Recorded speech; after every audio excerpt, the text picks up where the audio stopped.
Well, hey there, PWG family. Welcome to another great show here today. We have a guest, Randy, that's going to come on and talk about everything going on with the financial and economic and global reset. We hear all these conversations among people about precious metals and gold and bullion and XRP, and I think fewer than 1% of people even know what's going on and how to even talk about it. All right, this is going to be a great show to talk about that and how to position yourself, but also for you people out there that just can't get this whole who supports Israel, who we should not support. We're going to look at Israel's role in the Middle East and with Iran, and could we possibly be going to war? Our guest today is an established truther and a journalist. He has 14 years experience in the global reset movement, and with God's help, he has done great things. Let's get him in here right now.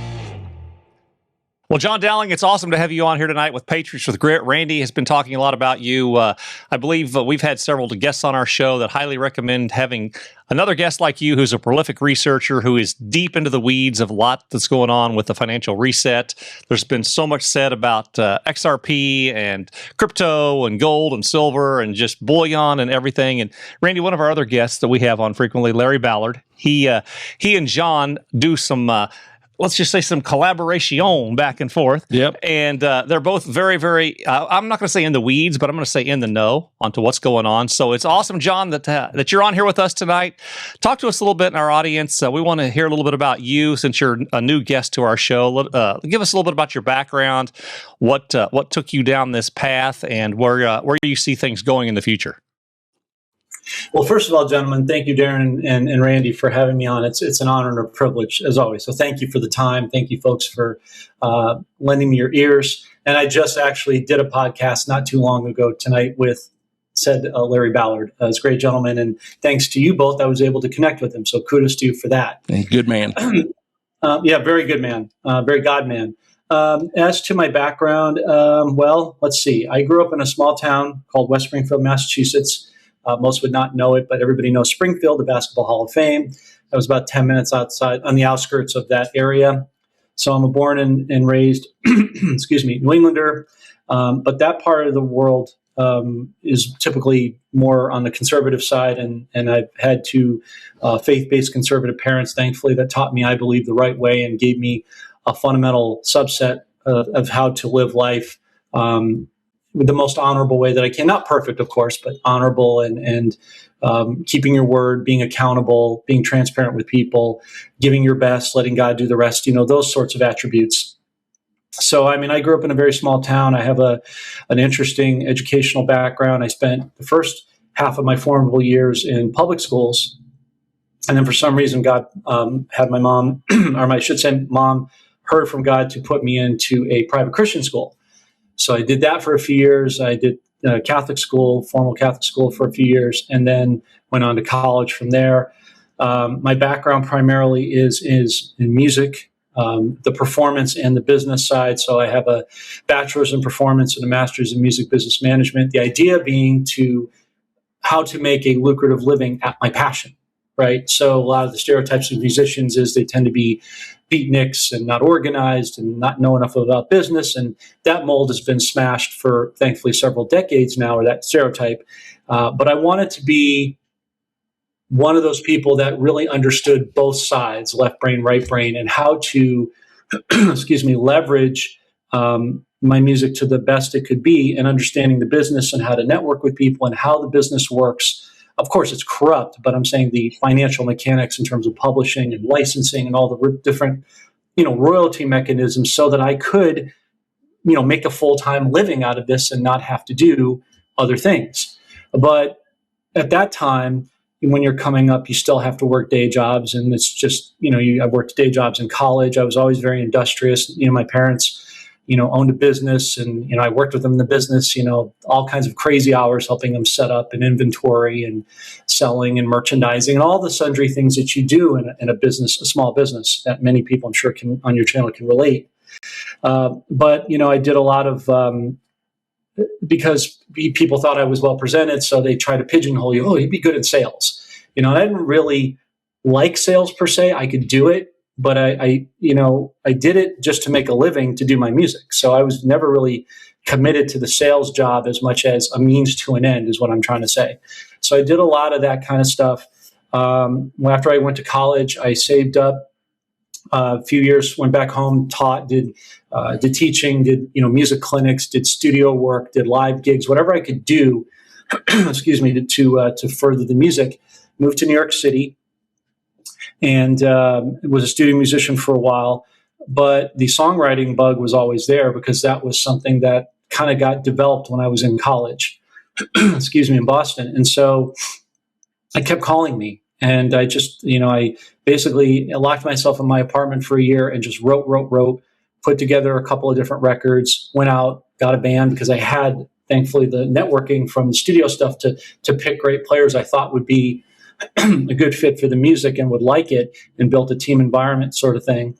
And so I did a lot of studio work, then started, recording, started trying to court labels to get a deal, because that's typically what you would do for the most part in that industry. I developed a niche in 2001 where God showed me, go outside the industry and go towards investors, specifically angel investors, because a lot of them happen to be frustrated musicians. They want to sort of live vicariously through you.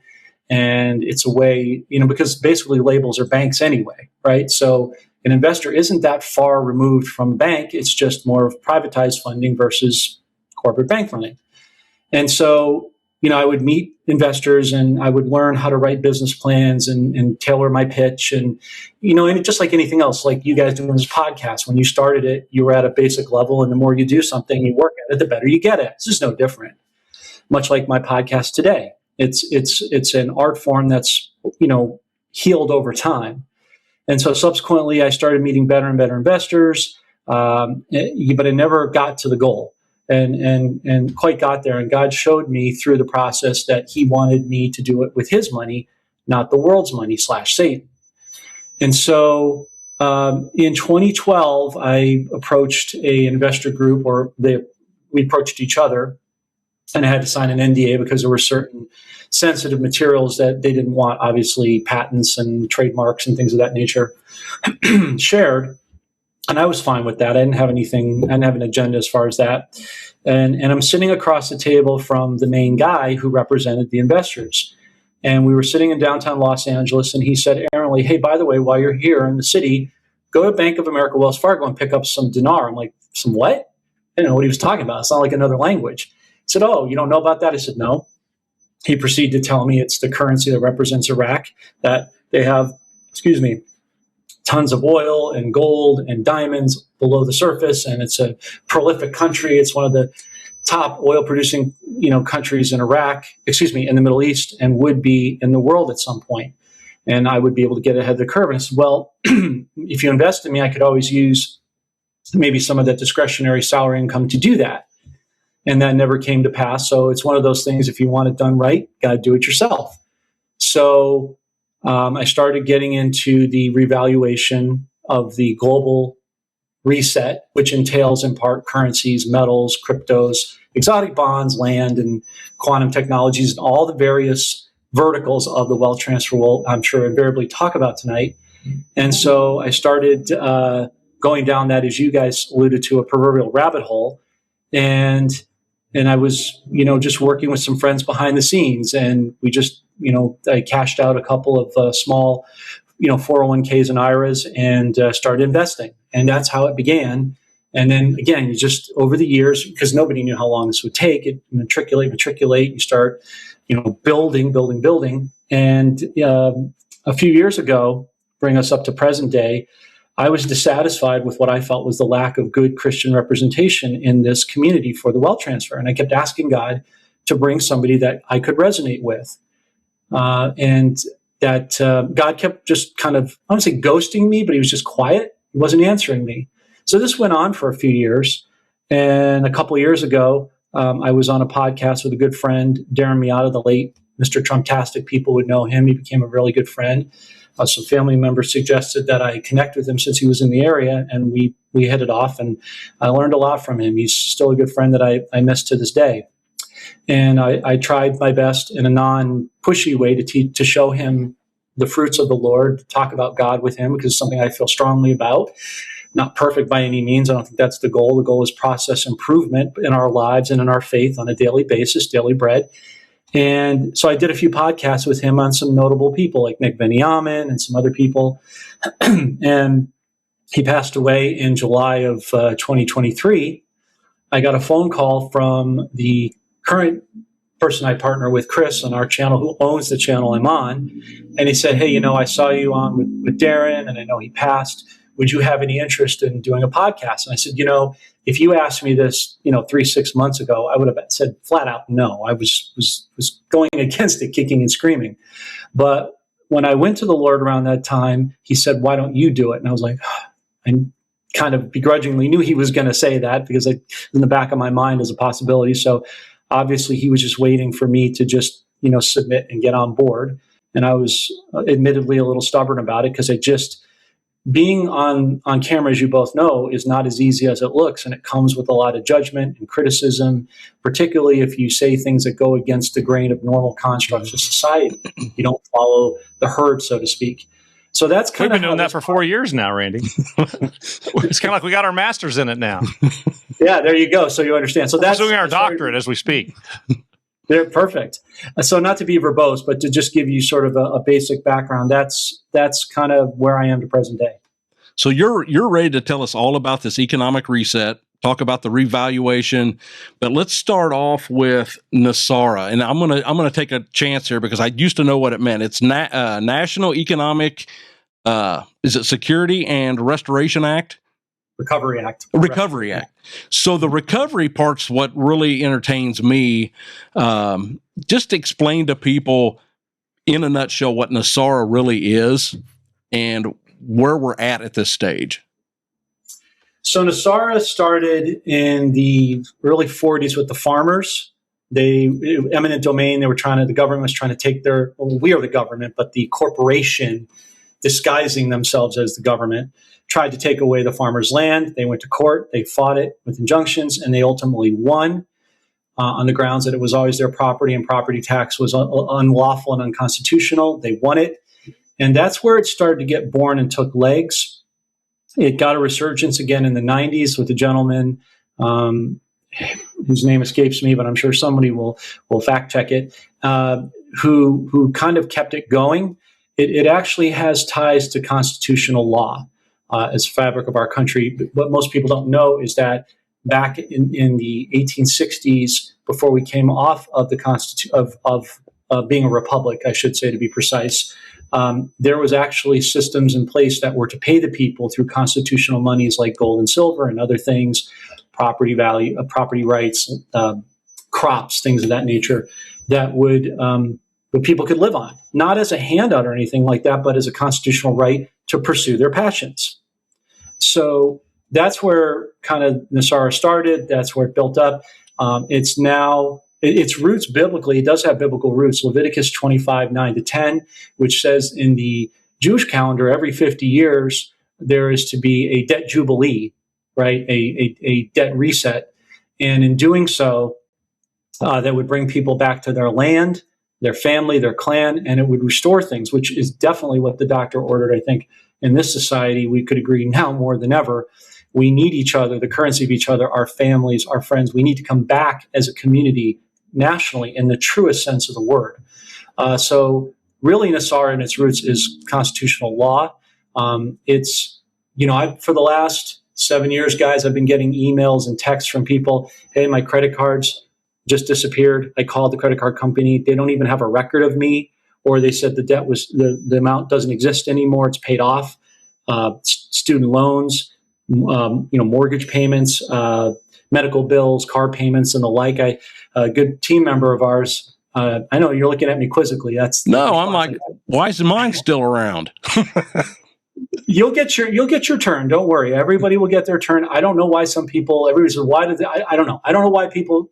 They must have a queue that they go by, and certain people they designate. It's above my pay grade, but everybody will get their shot at getting their blessings. So nobody needs to be jealous or frustrated. We will all get our piece of the pie, really speaking. So let me clarify this too, because a lot of people that know a little bit about it, they've heard that all our debt's going to be we're going to be relieved of our debt. That's how we're going to make America great or wealthy again. Kind of that philosophy. So Go ahead and continue. Well, there's actually, thank you, Randy, for saying that. There's actually a simplified way that marries into our overall reset discussion. President Trump, as you both, and I'm sure your audience knows, is talking tacitly, and it's not what he says, it's what he doesn't say, right? You have to watch his actions like people, not their words. He's talking about, at some point, revaluing this year the gold and the silver. What he's doing now is he's letting it run up and up and up and up until he reaches a certain number that he's satisfied with to say, let's audit the Fed in Fort Knox. And in doing so, we revalue the gold to about $20,000 and silver probably somewhere between $650 and $1,000. On the debt clock, it's actually closer to $1,200. And then there are some economists like Ray Dalio, who's really knows this stuff. And I agree with him. In the next 2 years, we're going to see gold and silver run parallel to each other at 20 to 25,000, because that's really where the true value is. Now, you're talking an ounce of silver would be 25,000. Yeah, in a couple of years. Holy smokes! Well, think about it. Think about it from this standpoint. What's the microphone that you're on, the computer that you're on, the cell phone that's sitting next to you? It's all silver. I mean, silver components. What do the military use to build their weapons and munitions? Silver. What's up on the roof of your house? Solar panels, depending where you live, right? Silver. Yep. Med beds are going to be silver. Everything has silver, colloidal silver you can ingest. Right. So what happens? You have a supply and demand. When it runs out, there'll be, we think, government buyback programs or corporate buyback programs that they're going to need it from people to survive as a means of function to build their products and services. When that runs out, what's next? Copper, palladium, platinum, nickel will be backstops. They're not. Let me ask you this, John. I know we hear things all the time about how many guns Americans own. Do you think the traditional American person or people, do you think they have a lot of physical gold in their possession, similar to what they have in, say, firearms? People just don't know. That's a hard question. I'm going to say no. Well, 99%. Okay, so Christian conservatives tend to be the people that have the most precious metals of anyone, right? For a number of reasons. But I've had Bill Holter on my show. I've had Andy Schechtman, of course, Colin, the CEO of Noble Gold. And I've asked them all consistently, what's the rough aggregate of percentage of Americans that own any sort of precious metals? And he said it's less than 1%. Wow. So, Darren, if that answers your question. Now, if you don't mind, it's a good question, but let me go back to Randy's point about Nesara. I want to tie in metals to this. Let me ask you a question before I answer it. What is the easiest way for President Trump to remove the debt? By revaluation. Exactly. He revalues the gold and silver. It does two things. It brings the metals up to their true value, but he also removes the private Western central bank cabal deep state debt. Of that, by the way, the real debt is not 38 trillion. It's closer to 320 trillion because we have reserves tied in debt to other countries. We owe them. They owe us. We start accumulating that together. It's closer to 320 trillion.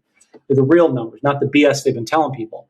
But when you revalue gold and silver, you stick that debt, which was all print, was artificial, because banks don't produce any products or services. Everything they put interest on, credit cards, cars, all the things I mentioned, it's all artificial debt. It's not real. It's just stuff they made up to live off the backs of the people, the haves and the have-nots, disproportionate. So when he does that revaluation, does two things: brings metals to their true value, but two, it stabilizes the economy through a U.S. note, treasury note, not a Federal Reserve dollar, which is neither federal or has any reserves. By the way, only has 2 cents on the dollar value, 3,000% inflation.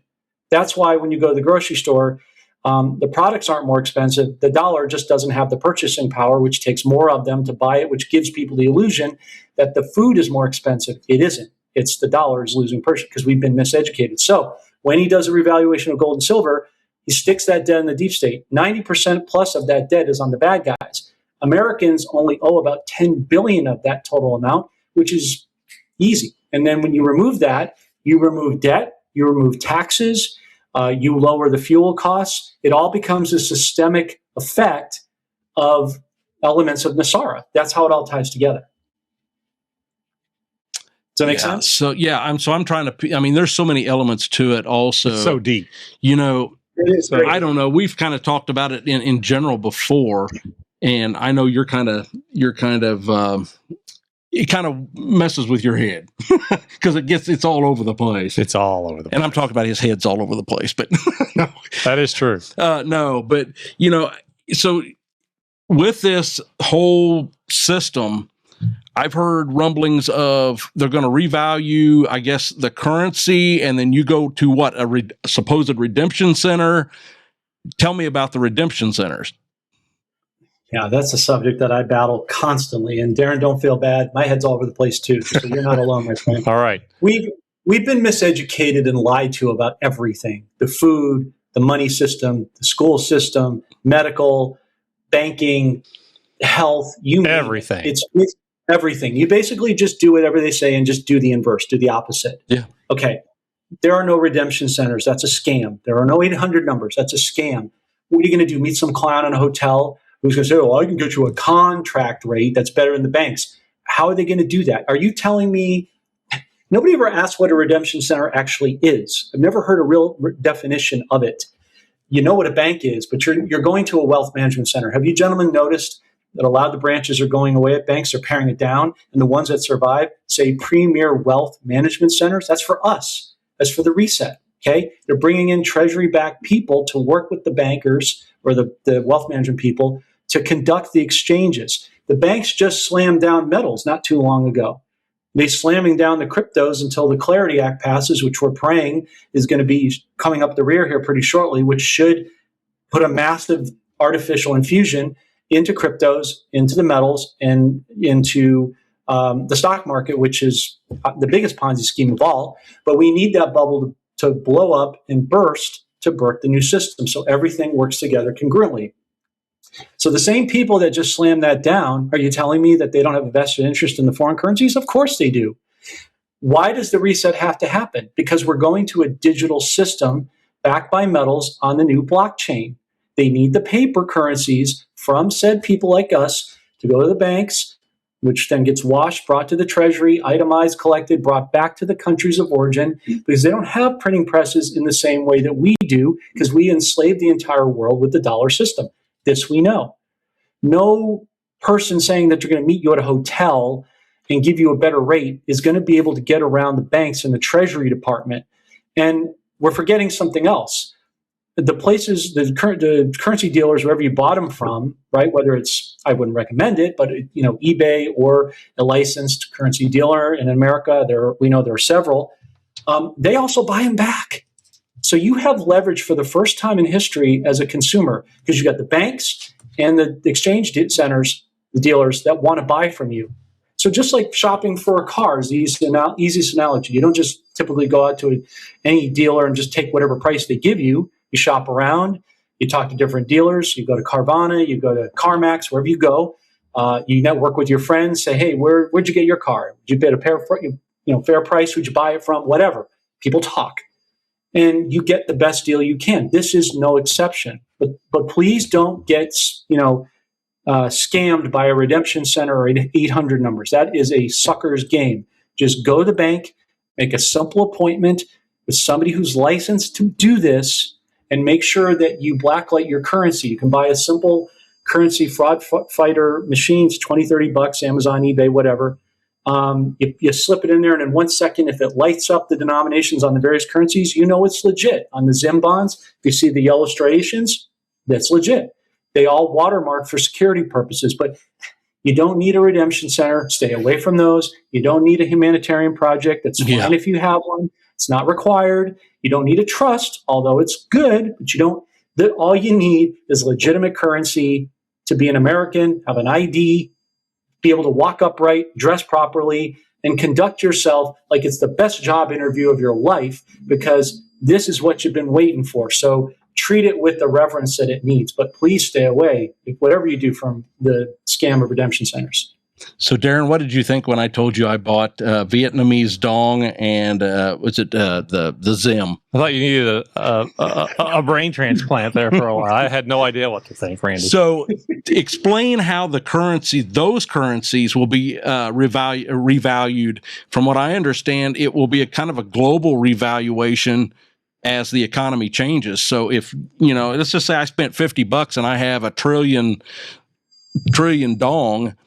I might have some pretty good wealth when it revalues.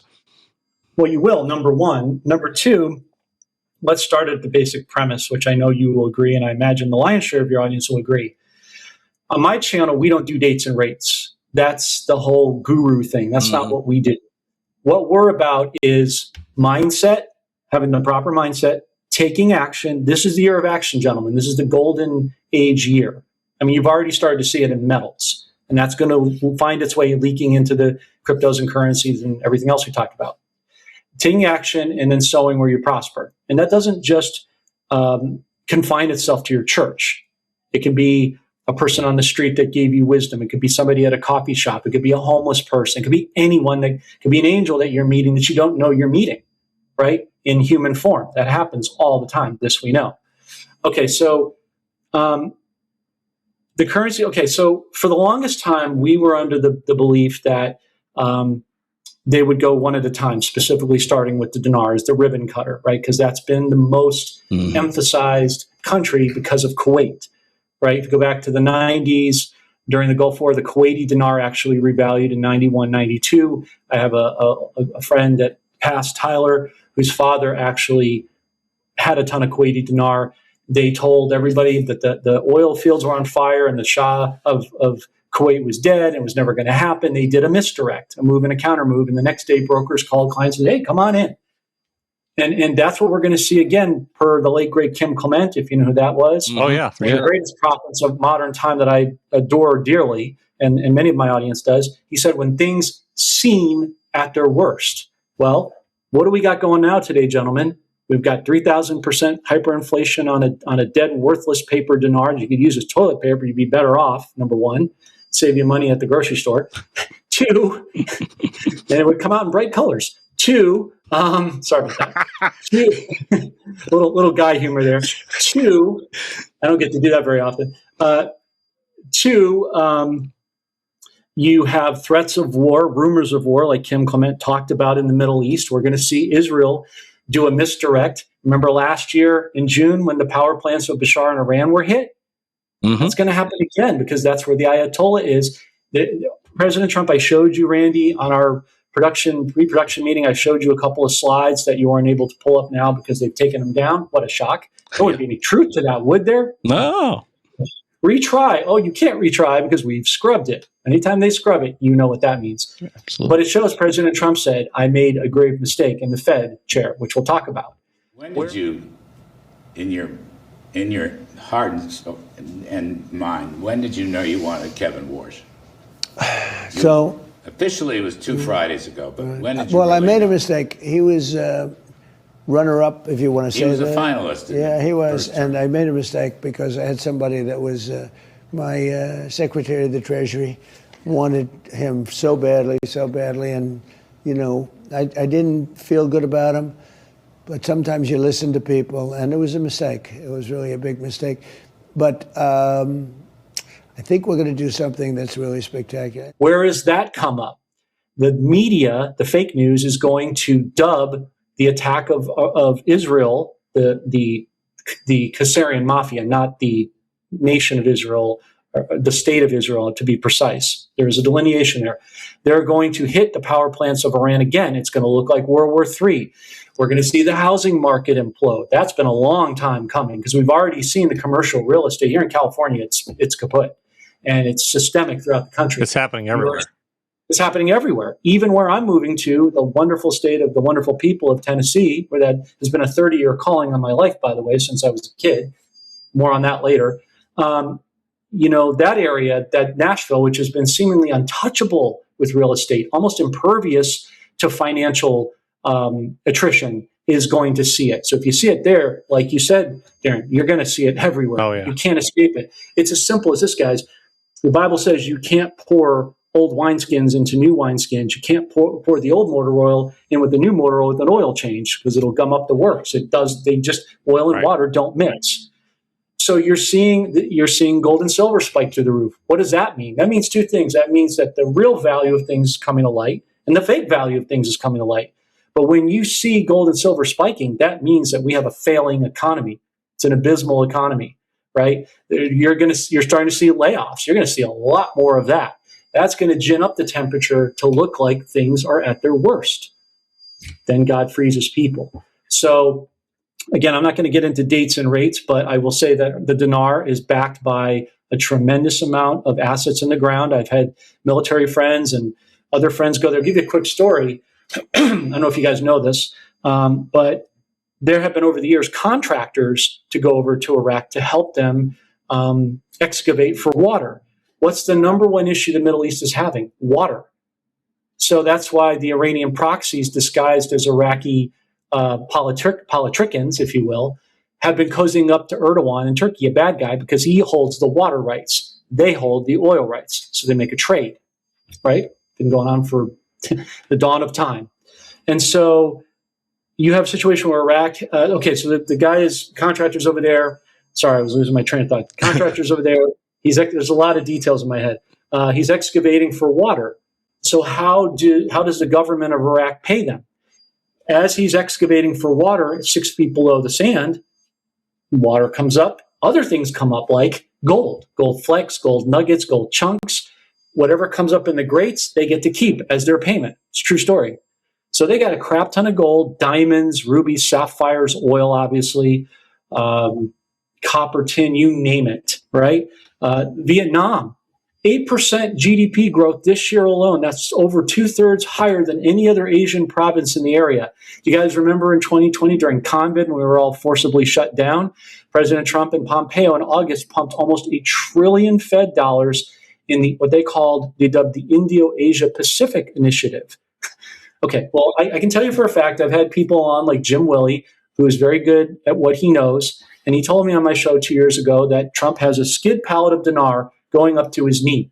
You don't think he has as much dong or more with the disparate distribution amount of upside down parity on their currency? Of course he does, and rightfully so. So they have the manpower, they have a great workforce. 70% roughly of China's companies that were in China have left and gone over to Vietnam. I mean, like I said, pull open a T-shirt, your Hanes T-shirt, your favorite team's sports logo, probably made in Vietnam. The chips in your computers in your car, made in Vietnam. It goes on and on and on. Your kid's favorite stuffed toy, made in Vietnam. And so that underscores the manufacturing power and might that they had. Very similar to Japan in the 80s, if you guys recall. I was a kid, but I remember that Japan made every darn thing we could see, unfortunately, in America, because we started outsourcing and started selling out our country to the highest bidder. Trump is going to bring that back with manufacturing and the new technologies. So Vietnam also has tons of Brent crude in their Bering Straits seas that China was trying to get at. We went in there with that Indo-Asia Pacific with the express purpose of two things: pumping money back into their economy to make the dong ultimately stronger for this time and to get at those mineral rights like oil. They also have a lot of hidden gold and silver they don't talk about. I dealt with a Vietnamese investor years ago here in LA for my music, and his family was from Ho Chi Minh City. And I said, I have a way that I can pay you back from the investment quicker than you think. He said, how? And I said, take me to dinner and I'll tell you. So we sat down at the dinner table and I popped open a $500,000 dong note. His eyes got as big as silver dollar pancakes. He said, well, how'd you find out about that? I said, just because I'm a white guy doesn't mean I don't know stuff. We know things too. I was just being jocular. But he's like, my family's in Ho Chi Minh City and they're in the government. And they told me definitively this is going to happen in the next 5 to 8 years. That was 2018 when we had that conversation. Well, here we are now, just like he said, right in that trajectory of timing. You know, I said, you guys have the mineral rights. You have this, you have this. He goes, yeah, exactly. I always said in half-heartedly kidding that Vietnamese should be the best poker players because they don't show emotions. They don't show their hand. They don't play their cards. You don't know what they're thinking. They keep it really well tucked under the surface. And in terms of keeping secrets, that's a really good thing. It's not good in other things, but it's good for that. So those are some seminal examples, Randy, your question as to why the dinar and dong are so valuable and why they're revalued at a fairly high rate. The formulator and CEO John Hewlett always say to us when we're like, hey, Dad, we're feeling a little sick. What does he say? Double up. Double up. have a couple more scoops. When you are feeling a little sick, then double up, double up, double up, double up. have a couple more screws. It's funny because, sometimes some people will say something and we know just enough that I'm like, okay, ding, was that a light bulb that connected a dot? Do you remember like this fall when Trump was going around and he was making all the mineral deals? All of different countries that he was securing mineral rights to. Do you remember that? Nah, not really. There's been so much happening in the last few months that this fall that he was really making the rounds and securing, stuff with I think he was doing some stuff with the Congo and Africa and all of these different nations securing some resources. And Randy, who is the fourth country he made a peace and trade deal with in the very beginning? The fourth country. It wasn't Saudi Arabia. Was it Africa? Vietnam. Oh, no, I don't think I do remember that. They were right at the forefront of one of the first countries he made a peace and trade deal with, Vietnam. Wow. That was a very clear and present shot across the bow, right? Let's talk a little bit quickly about Zimbabwe. Anybody who's visited there or knows somebody who's visited there, crap ton of gold. I've heard stories from people, some of my subscribers tell me, I lived in Zimbabwe or I visited Zimbabwe for a business trip or a mission trip or some whatever, and they take a shovel and dig a foot below or not even a few inches, and they're coming up on gold. The media, the fake media, has lied to people, shocker, about many sundry things, one of which is that Zimbabwe is a poor country. That's not true. They've been suppressed. If I remember, the elites have basically stole their resources. Well, let's take China. What did China do in August of 2024? I just talked about this with Larry, so this example is fresh. They offered $300 million to the nation of Zimbabwe to get access to the mines and mineral rights because of how much they've got, and they said no. So they're going to have a similar regime change, just like we saw with Maduro in January. Iraq's about to have a regime change. Maliki, the scumbag Obama-Sortera holdover since 2010, is trying to hold his post because he knows this is about to happen, and he's going to be extricated. It's got to happen from the people. So how you say, well, we know this, but how does that happen? Great question. Pressure applied, right? A diamond is coal under immense pressure, or silver and gold in the old days with a sieve and the dross, where the refiner's fire has to come off. You cook a hamburger, the fat has to come off to make, the finished product. So just as an analogy that everybody can relate. So the citizens of Iraq have just had half of their dinars squelched by Mark Sabaya, the U.S. envoy currently to Iraq. We believe that either he's going to be the new prime minister because he's a Chaldean Christian and he's a true Iraqi native. The people love him. He's pretty young. He can reach a younger audience there who doesn't know anything about the Gulf War and all the trials and hell that they've been through, that their previous generations lived through all too well, including the parents.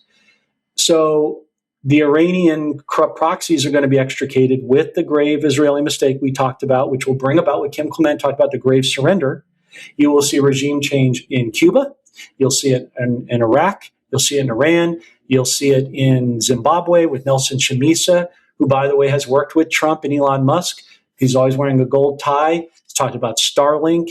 He's been steadfastly dedicated as a Christian native to the land to get people back their rights. Let's make Zimbabwe great again, where we heard that before.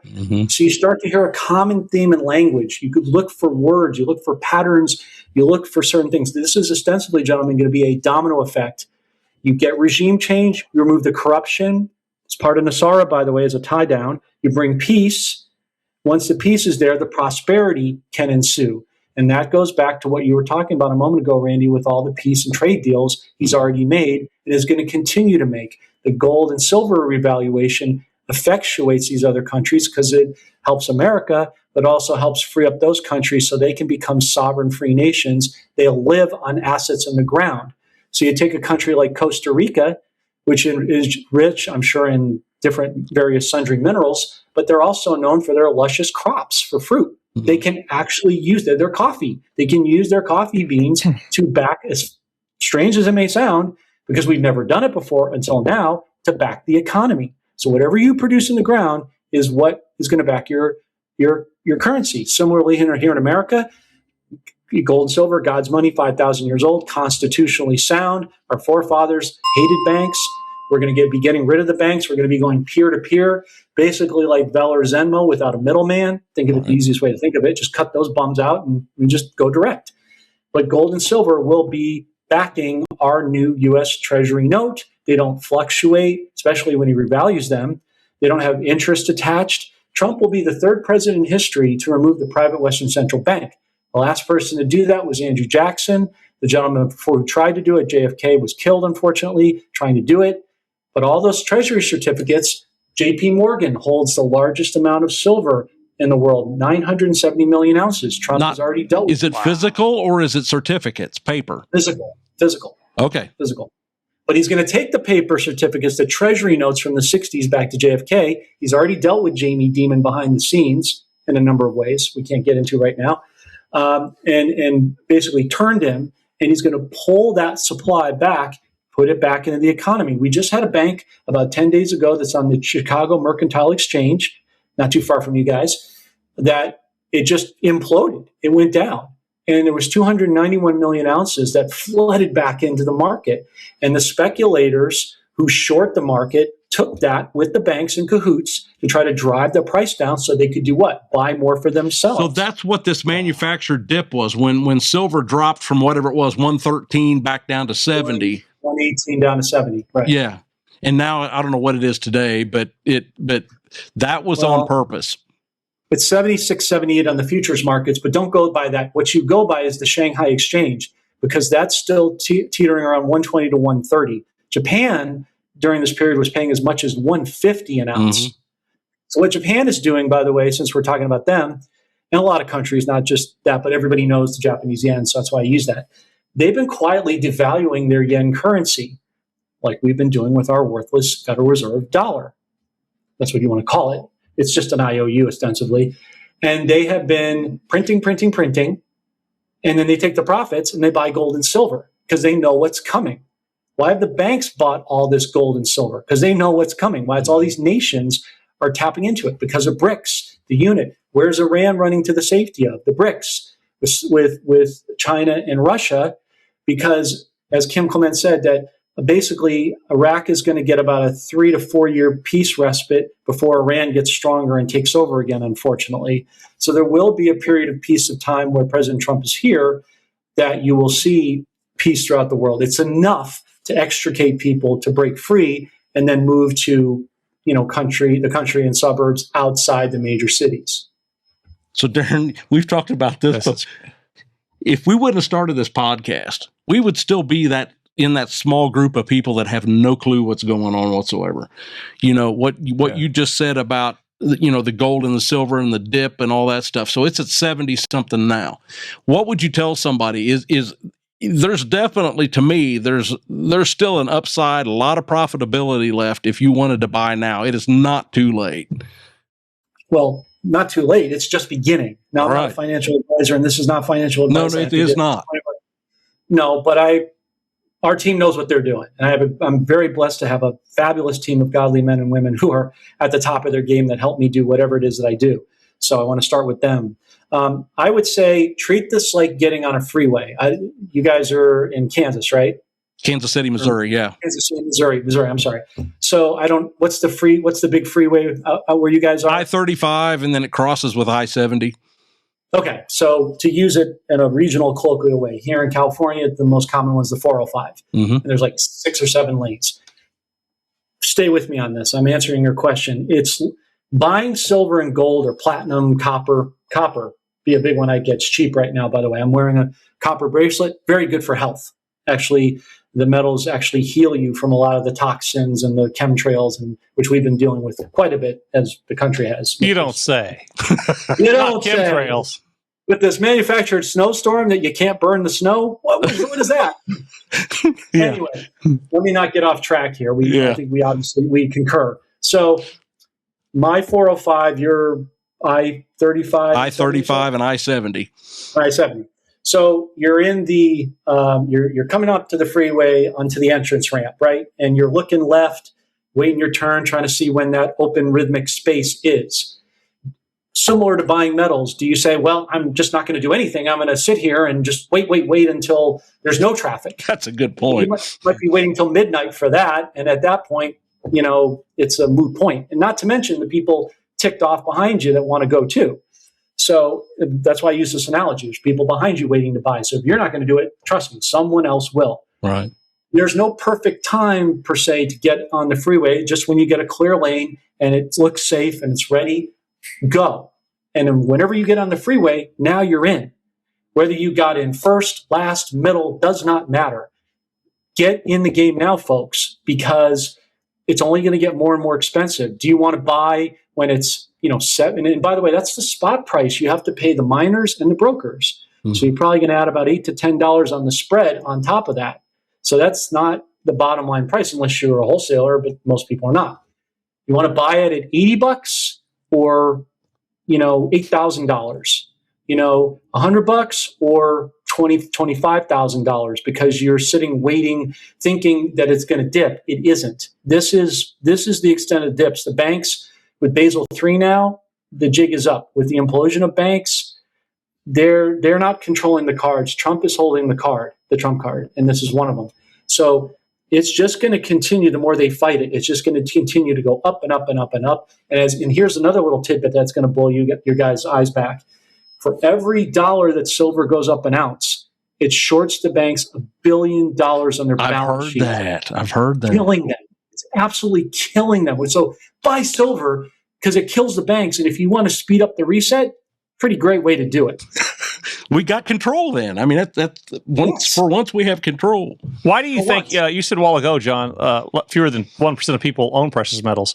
Why do you think that is? You think they just trust the dollar? They trust their 401ks, their IRAs, their mutual funds, their stocks, their bonds, their investments? What do you think the reason is that's holding them back from buying gold and silver? That's a great question, Darren. Thank you for asking. That's one that has vexed me for quite some time. I think there's a number of reasons. What you just mentioned is one. They have blind faith and trust in a system that's never given a crap about them, that's never cared about them. And if you don't believe me, look at corporations 30, 40 years ago, right? How did they treat people then versus now? It was never great, but it was better. I think what killed corporations, other than their nefarious greed, is when they started to say at-will employment. When there was no more loyalty to the worker and they could fire them for any reason. They didn't like their tie, they didn't like their shirt, they were 2 seconds late. Any excuse, cockamamie excuse they could use to get rid of you, they did with extreme prejudice, I might add. So I'm not a big fan of corporations. That's why I'm not a company man unless it's my own company. And because I know I won't let myself or my team down and vice versa. But I think it's naive, blind faith and trust in the system. It's brainwashing MK Ultra of many, many purposeful years to keep people in a system. Trust the government. We're the government, but trust us, wink, wink. The dollar is king. America is the greatest country in the world. And these countries are evil and they create wars. No, we create banker wars. The banks are your friends. The doctor is your friend. Work for a company for 30, 40, 50 years. Sell your soul. They don't tell them that, but that's what it is, obviously. You'll get this gold-plated, worthless watch, and you get this pension you can live on for the rest of your life. But they left out, Darren, a key detail. When corporations, we just talked about layoffs, right? When corporations are going away, do you think they give a crap about paying on those pensions anymore? Never. Rude awakening. So I think it's naivete, it's fear, it's misinformation. The government, since 1933, confiscated gold and silver, has kept it down at $42 an ounce for gold, right? And people therefore believed it would never come up. And I remember in 2011, I think it was, when gold got to about $1,800, then they slammed it back down to $1,100, and it stayed that way for the longest time. We got a lot of catching up to do. But those are some of the reasons I think why, sadly, not enough people are in. And that's why we want to encourage more people to get in the game so they can protect themselves and beat the crap out of the cabal and the deep state in the process. You mentioned a while ago, bankers' wars. I think there's a great documentary out there. If people haven't seen it, All Wars Are Bankers' Wars, I believe. I can't remember. Is it on Rumble, Randy, or I'm not YouTube? Sure. But I've seen that one. It's a good one. It is a good one. And another one is The Fall of the Cabal with the late Janet Ossenbach. Oh, yeah. Seen them all. Same here. We had a lot of time to watch during COVID. And so I was absorbing a lot. You like that? That's exactly when I got it all. Yeah, exactly. Man, I was asleep up till the biggest con job of our lifetime, which was January 2020. I had no idea any of this stuff was going on. Then when COVID came out, and that was my big awakening and my eye opener. I'm like, man, we have been tricked and conned and coerced and persuaded and drugged our entire lives. Well, Mark Twain said it best: "It's easy to con someone. It's difficult to convince them that they've been conned." Absolutely. Right. For pride and ego comes in. Our families don't want to hear it. I say all the time, COVID's the best thing that ever happened. In some ways, For me, it did. Yeah. Yeah. Well, depending on your vantage point, absolutely. Yeah. Let me ask you the same question just to get your take. Why do you think most people have not bought precious metals until now? I think they trust the system. I think they trust the banking system. They did what their parents did, worked hard, had a retirement, had savings, put it in the banks, get mutual funds, stocks, bonds, CDs. Heck, back when I was growing up, my grandparents did CDs, or, they'd put it in the bank, get like 6% or 4%. You'd go and get a free toaster when you put in a couple $1,000s. I'm serious.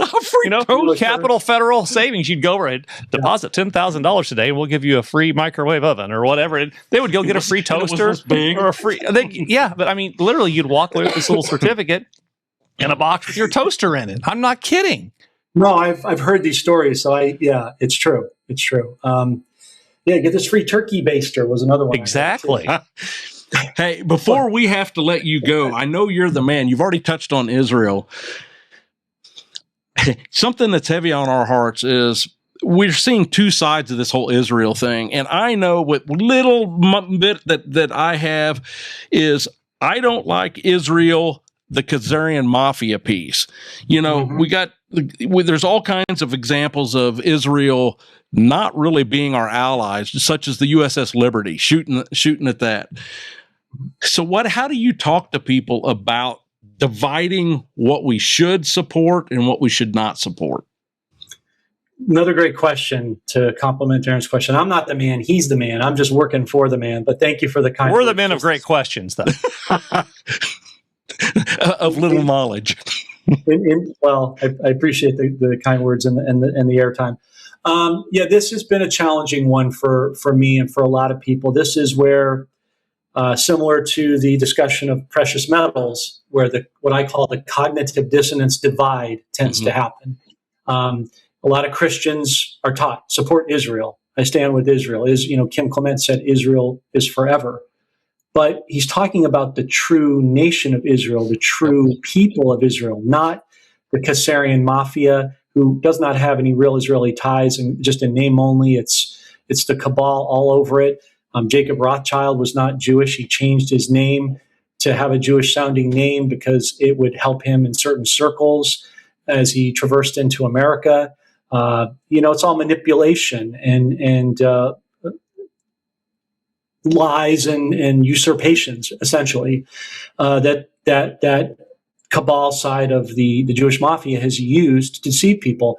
I remember once I met a nice Jewish man. He told me, it was for a job interview actually, and he said, "Do you know how much of the Jewish mafia owns, what percent of the Jewish mafia owns Vegas?" I said, "I don't know, 20%? He said, 2%.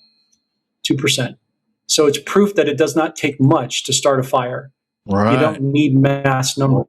You just need galvanization of the right people in the right places at the right time. I do support Israel as a nation, the true Jews of Israel, but I don't support, obviously, the Khazarian mafia. This is not the real. I'm not trying to get off the rails here, but I can't talk about this without talking about this. We're not seeing the real Bibi Netanyahu.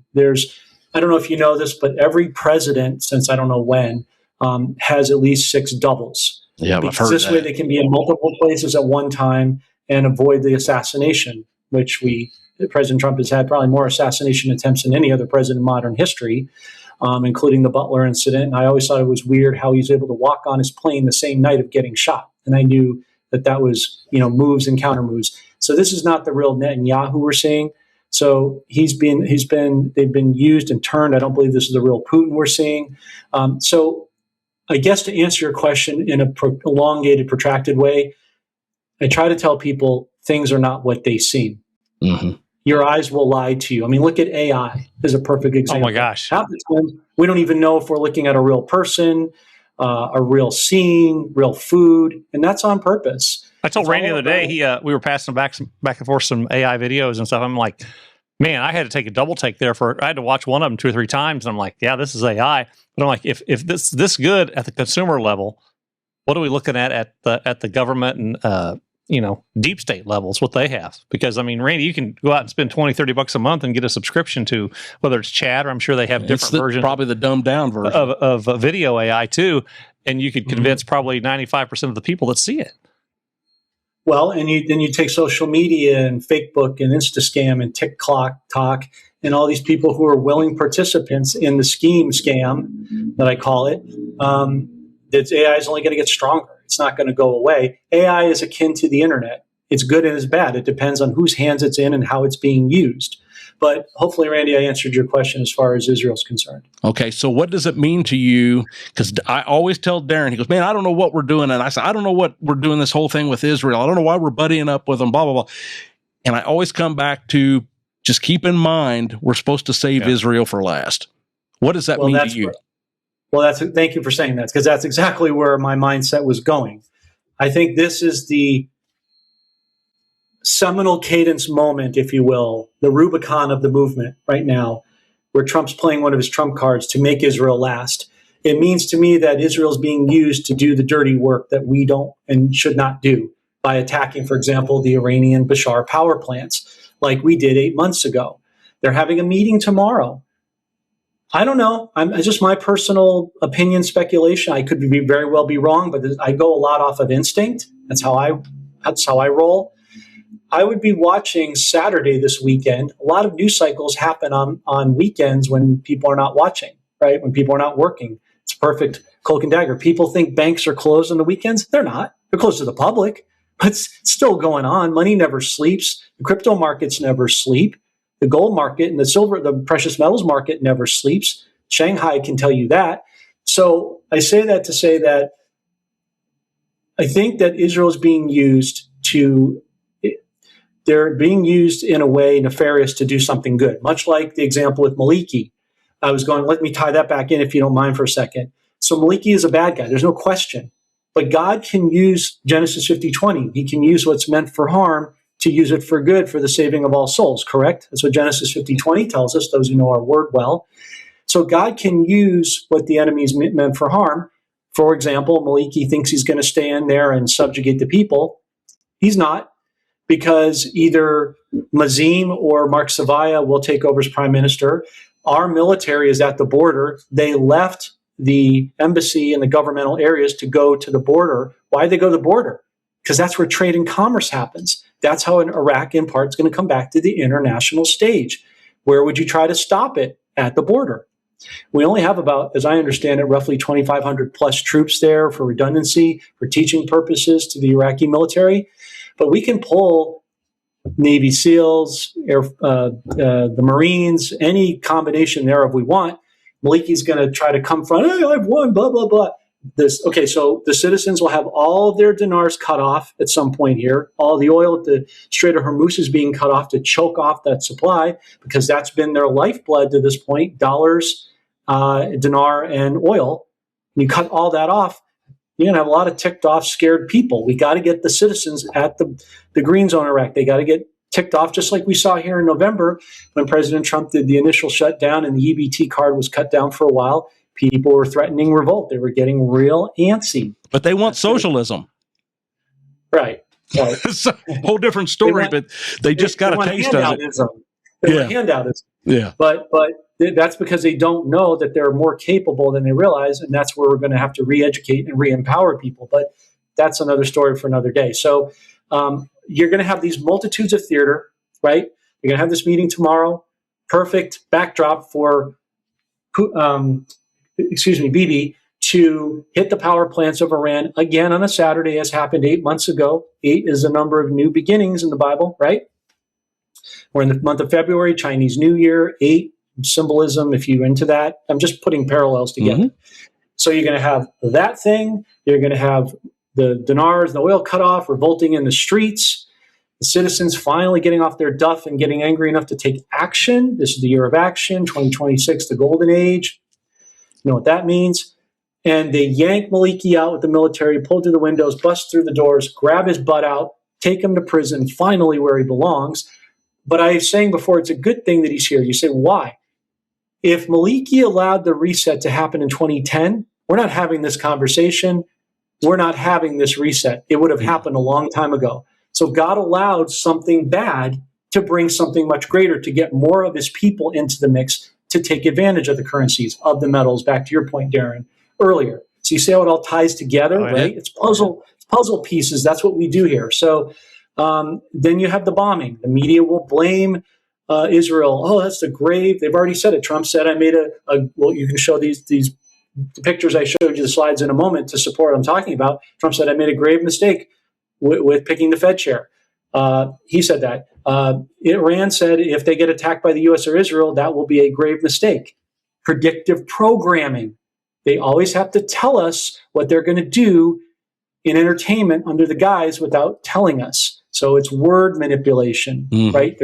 The countries copy each other. U.S. and Iraq copy each other.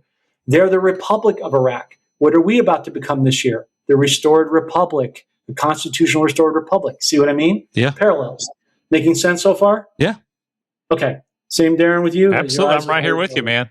All right, I'm listening. sure. I've never heard it put in those terms, but that makes total sense. First time for everything, right? So the media will dub it the grave mistake, which will lead to what Kim Clement said is the grave surrender, when things seem at their worst, both here and stateside and abroad. And that's what I see, to your question, Randy, playing out.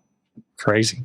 Jon, tell our viewers and our audience where they can find you. I know you're on all the different social media channels, but and it's Jon Dowling. It's JonDowling, Jon. And you're on, I believe, Rumble and Telegram, and where else are you? So I have the main channel is Chris Real World and myself, because I said it was his channel prior to me. So we share that together. He does a masterful job in the marketing and editing and all that kind of stuff and so forth. So that's on YouTube, Chris Real World and myself. Rumble, just under my name. There are some copycats, but I'm the one that says 8,400 followers. That's the real one. Did you say Chris Real World? Yes, Chris Real World and myself.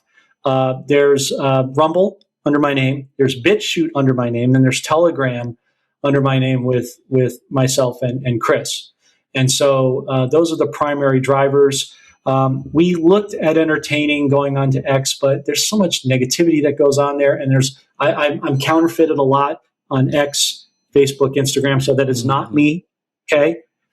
We don't do any QFS account stuff. We don't do any Nesara account stuff. That is not us. If you see that, please, that is not us. Do not get caught up in that. To me, that's as much of a scam as the redemption centers and the 800 numbers. All you have to do is make a simple appointment with the bank. They're going to work with you. They have as much of a vested interest in helping you as you do getting your money, because they need this to survive before they go away. But that's where people can find us. And you can also find Jon on sovereignradio.com. And we recently have joined that network, and I'm pretty sure our shows will start popping up there also. Yeah, Scotty Sachs is great. Yeah, thank you for mentioning that. That's our sister channel, so Sovereign Radio. Scott's how we connected, and I'm really, really glad that he put us together. And just a quick thing about metals. One of our channel sponsors, our chief sponsors, is I know you guys are on the cusp of doing the same thing, Noble Gold. So, folks, if you do have a desire to look at getting precious metals or adding to what you have a 401k or IRA that's sitting there collecting dust, or you've made, I don't know, 8,000 over, I'm just making up a number, 8,000 over 20 years, and it's just kind of stagnating because we have a stagnant dead dollar, another connection point. Please look up Noble Gold. If you go to noblegoldinvestments.com, my keyword promo code is JD Metals. You'll get the same pricing that I get, which is just a bit above wholesale, because they do have to make some profit. They have their own vault, so they only promise what they have on hand, and they deliver on average 2 to 4 days. But it's very professional, would you guys say? No hard pitches, no pressure stuff. It's all about education and guidance. Everyone I've sent them to, I check up on it, say, how are you experiencing it? And it's all been positive, sterling results. So noblegoldinvestments.com/JD Metals. And you just fill out the form, let them know that you saw it on my podcast and on these fine gentlemen as well. And for clarification, John, that is actual physical delivery of gold, not just on paper. Exactly. What they do is if you just want to buy the physical metals, because a lot of people didn't know Noble Gold actually does physical. It's not just 401k and IRA. That's what they're associated. But you can get the physical, or if you want to convert your paper to physical, as you said, you can do that with them. Perfect. Well, John, it's awesome to have you on here today and share all this knowledge and wisdom. I know Randy, he's kind of bringing it to us from a different angle than other people that we've had on. Yep. So it's nice to hear that from a different viewpoint. But John, we hope to have you back on in the future, my friend. Thanks so much for doing everything you're doing and educating our audience and the world. Thanks, guys, for having me. It's an honor, and I'd love to come back again. All right. Again, check out Jon Dowling, JonDowling, on all the different social media platforms. See you guys on the next episode.